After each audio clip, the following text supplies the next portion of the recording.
je suis Sandrine, j'ai 45 ans et je vais vous raconter mon histoire qui est banale mais unique à la fois. Elle est banale parce qu'elle est superposable au parcours de femmes touchées par le cancer du sein. 60 000 femmes touchées en France par an. Donc en 2015, à 41 ans, maman de 3 jeunes enfants, sportive, entrepreneur. J'étais en pleine forme, mais malgré tout, c'était écrit noir sur blanc dans mon dossier que j'étais gravement malade. Le cancer, c'est comme jeter un caillou dans l'eau. Il y a d'abord le choc de l'annonce et puis il y a les ondes qui se propagent. Et le cancer a affecté ma qualité de vie et celle de mon entourage.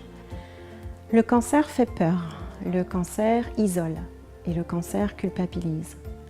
Les traitements fatiguent, les traitements mutilent et les traitements ont un impact sur l'estime de soi et sur la confiance en soi.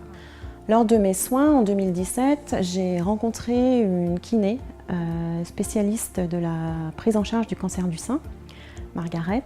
Et puis lors des soins, nous avons eu des échanges un peu improbables dans la relation soignante-soignée, le besoin d'un lieu dédié à cet accompagnement. Et puis on s'est rendu compte qu'on avait les mêmes envies. Donc ça y est, le projet est là. Depuis février 2019, Cocoon Ensemble Autrement est une association loi 1901. Nathalie est venue rejoindre le binôme. Elle nous booste, elle nous donne plein de belle énergie. Et notre devise maintenant à toutes les trois, c'est qu'ensemble, on peut faire changer le regard sur la maladie et on peut transformer la période de soins et d'après-soins en une période riche et constructive. On peut aussi, en venant à Cocoon, prendre conscience de ses forces, de ses envies.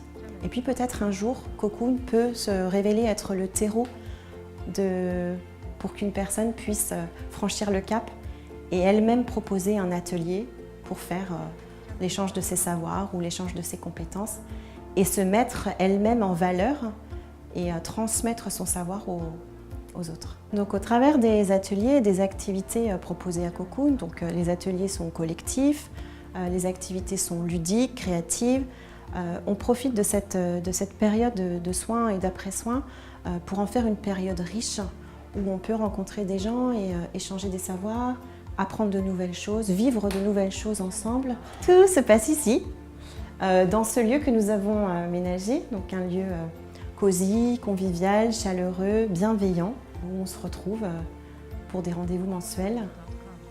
Bien, ce lieu, on a commencé à l'aménager, mais il est grand, il y en a encore beaucoup de choses à faire, beaucoup d'espace à aménager. On fait appel à tous les soutiens possibles, des personnes, des entreprises, des collectivités. Les dons seront les bienvenus, en plus ils seront défiscalisables, donc n'hésitez pas à vous faire connaître. Je cherchais de l'énergie, moi. Je cherchais de l'énergie en venant là, en rencontrant les gens. Je l'ai trouvé d'ailleurs.